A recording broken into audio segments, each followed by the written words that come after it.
करा रे, मला मला लिहिता येत नाही, वाचता येत नाही. पण ते व्हिडिओ बघितलं ना, जरा जीवाला समाधान वाटतंय. कुठलं काम करायला गेले, बाळूमामाचं नाव घेतलं की काम होतं. व्हिडिओ कशावर बघता? टीव्हीवर बघताय काय मोबाईलवर बघते? तुमच्या मोबाईलवर. जसं मी बाळूमामाकडे जाते तसं 8-9 महिने झाले बघा सगळे व्हिडिओ बघितलेले आहेत. आणि तेवढे बघते ना, जेव्हा जीवाला समाधान वाटलंय, कुठल्या डोक्यात विचार येत नाही, टेन्शन येत नाही. माझं एवढं वाटोळं असताना पण मला मामानं ताकदीनं उभा केले. मी अगोदर टेन्शनला घर लावून बसणारी बाई होते, पण आता मला लय ताकदीने मला उभा केलेला आहे बाळूमामा. तिथून मग आडवं आलं, पण बाळूमामानं मला आरती भेटवलीच. आरती घेतलीच. जी आरती घेतली ती तिथनं जी चालू केले ती माझ्या जीवाला समाधान होत चाललं. माझं एवढं संकट होती, ती संकट माझे पार पडतच चालले. ती माझ्या जवळ ताकद आहे तवर, मला जवळ माझा हातपाय चालत्यात तवर बाळूमामापाशी मी तिथं जाग्याला हजर जर अंशाला. माझी फक्त एकच अपेक्षा आहे की बाळूमामासाठी आपण मरस्तर बाळूमामाच्या वारी सोडणार नाही. माझ्या लेकरावाला ती पुण्य लागेल. माझी लेकरं जाऊ अगर नाही जाऊ, पण मी स्वतः मी लेकरावासाठी मी बाळूमामाचं चरण सोडणार नाही. बाळूमामा मी शरण आलो तुझ्या पाया.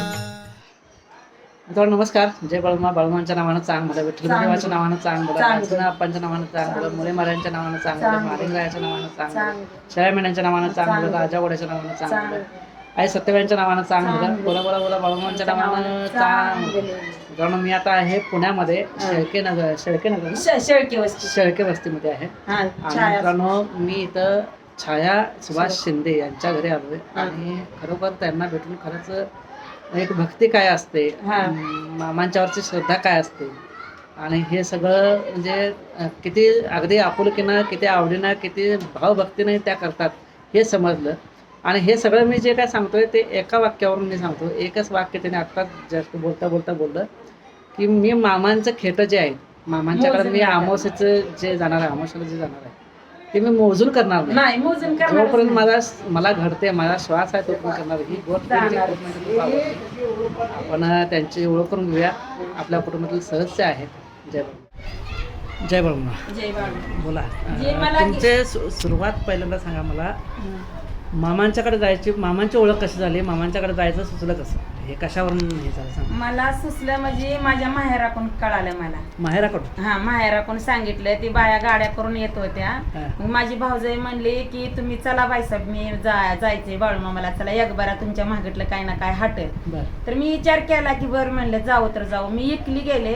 पहिल्या सुरूला त्यांनी टिपून आले, मी पुण्यातनं इकडून गेले. पण पहिल्या खेटीलाच मला थोडं आडवं आलं. तिथून मग आडवं आलं, पण बाळूमामानं मला आरती भेटवलीच. आरती घेतलीच. जी आरती घेतली ती तिथनं जी चालू केले ती माझ्या जीवाला समाधान होत चाललं. माझं एवढं संकट होती, ती संकट माझे पार पडतच चालले. ती कमी नाही मला कशात. त्याच्याकडे निघालं बाळूमामाकडे, कुठून बी मला पैसे भेटतात. जिथून असेल तिथं मला बरोबर नेते बी, आणते बी. आणि मी असा विचार केला नाही की बाळूमामाला असं मोजून जाईन, मोजून करण, काहीच नाही. माझ्या जवळ ताकद आहे तवर, मला जवळ माझा हातपाय चालत्यात तवर बाळूमामापाशी मी तिथं जाग्याला हजर जर अंशाला. मला सांगा, इथून जाताना कसं जाताय कसं? मी इथून जाताना स्वारगेटला जाते. स्वारगेटवरनं याला कोल्हापूर गाडी धरते, कोल्हापुरातलं आदमापूर धरते. डायरेक्ट गेलं की दर्शन करायचं. 1-1:30 वाजेपर्यंत मी आदमापूर मध्ये असते.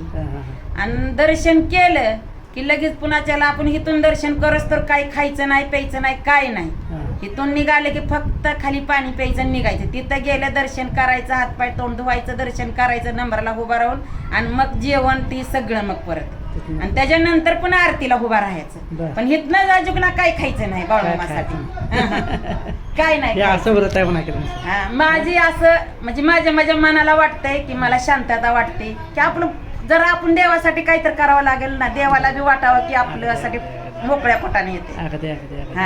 आणि मला सांगा, ह्या भंडारा उत्सवाचा अनुभव कसा होता? भंडारा उत्सवाचा अनुभव सराकून भेटला ना मला. त्यांनी मला म्हणले की मला भंडारा उत्सवासाठी या, मी सारखं फोन करायचे. पहिला अगोदरच यायचं होतं मला, पण त्या दिवशी भंडारा उत्सव दिवशी जाणं झालं नाही. पालखीचं तर दर्शन करायला येता तुम्ही, तुम्हाला घडेल दर्शन. तर मला ती पालखीचं त्यांनी तेवढं जागरण केलं, त्यांचं नाहीच झालं, पण मला सगळं देवाचं त्याच्यात भेटलं. कारण का सरामुळं भेटलं मला. खरं आहे. बस मला त्यांची लय कृपा आहे. मी हमेशा त्यांना फोन करते, त्यांचे व्हिडिओ बघते. मला ती मन बी लागते. रात्री झोपच तर माझ्या पोरवाला विचारत असते, ही दाखवा रे मला, ही सांगा रे मला, ही करा रे मला. मला लिहिता येत नाही, वाचता येत नाही. पण ती व्हिडिओ बघितलं ना जरा जीवाला समाधान वाटतंय. कुठलं काम करायला गेले, बाळूमामाचं नाव घेतलं ती काम व्हिडिओ होते. कशावर बघता? टीव्हीवर बघताय काय मोबाईलवर? मोबाईलवर बघते. तुमच्या मोबाईलवर? हा, मोबाईलवर 24 तास तीच माझ्या मोबाईलत आहे. कुणाकुणाचे व्हिडिओ बघितले आतापर्यंत? आता लई बघितल्या तुम्ही, कुणाकुणाचे? तुमच्याच फक्त नाही दुंडा मामाचे बघितले. असं नाव माझ्या एवढे लक्षात नाही. ती पुण्याच्याला आता परवाचा बघितला, ती तर एवढा भारी वाटला ना. परत ते दुसरे माणूस 2-3 आहे ती, त्यांचे बघितले. त्यांची नाव काही एवढी मला माहिती नाही, लक्षात नाही ती. पण सगळे एकूण तर जसं मी बाळूमामाकडे जाते तसं 8-9 महिने झाले बघा सगळे व्हिडिओ बघितलेले आहेत. आणि तेवढे बघते ना जेव्हा जीवाला समाधान वाटले. कुठलं डोक्यात विचार येत नाही, टेन्शन येत नाही. माझं एवढं वाटोळं असताना पण मला मामानं ताकदीनं उभा केले. मी अगोदर टेन्शनला घर लावून बसणारी बाई होते, पण आता मला लय ताकदीने मला उभा केलेला आहे बाळूमामा. माझी फक्त एकच अपेक्षा आहे की बाळूमामासाठी आपण मरस्तर बाळूमामाच्या वारी सोडणार नाही. माझ्या लेकरावाला ती पुण्य लागेल. माझी लेकरं जाऊ अगर नाही जाऊ, पण मी स्वतः मी लेकरावासाठी मी बाळूमामाचं चरण सोडणार नाही. मला किती संकट येऊ द्या. आता ह्याचं बघा, ह्याच्या गावात बी दौंड मध्ये होता. हे तू सांग दौंड मधलं सगळं. दौंड मध्ये आम्ही म्हणजे असंच राहत होतो. आम्हाला माहिती नव्हतं बाळूमामा कोण आहे, कसे माणूस. त्या दिवशी मग तिथं आलते राहायला. म्हणजे मेंढ्या तर लय होत्या त्यांच्या. मेंढ्या आलत्या? हा, मेंढ्या आलत्या आणि राहिलो तिथं. मग आम्ही बघायचो, म्हणलं काय काय आपण जाऊन बघावं एकदा. तिथं गेलो, मग आम्हाला कळलं बाळूमामा असा असं माणूस आहे, असं असं देव आहे, त्यांनी असं असं केलेलं आहे. आम्ही रोज तिथं जायचो, प्रसाद खायचो. एक दिवशी आम्ही उपास धरला होता. म्हणजे ते जाणार होते, त्याच्या दुसऱ्या दिवशी आम्ही उपास धरला होता. आम्हाला दिवसभर भूक लागली नाही. म्हणलं आता ते दरबारचं तिथं जाणार आहे, तिथं जेव म्हणलं. पण आम्ही थोडंसं खाल्लं, आमचं पोट इतकं भरलं, आम्ही परत खाल्लेच नाही लवकर काय. म्हणजे बाळूमामाचं नावानं चांग भरलं. खरंच लय भारी माणूस. बघितले का त्यांचा बघितला नातवाचा माझ्या गेला होतास काय? मी गेलो होतो. मी पाया बिया पडले. आदमापूरला गेला होतास? आदमापूरला नाही गेलो. नाही गेलास? एकदा जाऊन जाणार. एकदा जाऊन खरं तर अभिषेक करून ये. अभिषेक दर द्वादशीला असतोय आणि दर रविवारी असतो. रविवारी आणि द्वादशीला. आज समाधीपाशी जाऊन तुला अभिषेक करायला मिळतो. हां, कधी तुझ्या मनातल्या सगळ्या इच्छा तिथे बोलून दाखव, सगळं करून. बघितलं त्याच्यात सांगितलं का ते मग. अगदी चला, जय बाबा. जय बाबा. मित्रांनो, बघितला तुम्ही. खरोखर तुम्हाला यांची हकीकत कशी वाटते ते सांगा. मला हकीकत लय भारी आहे तुमची. आणि तुम्ही माझ्या घरी आला, माझ्या घरला पाऊल भेटल्यात ना, नशीबवान आहे मी.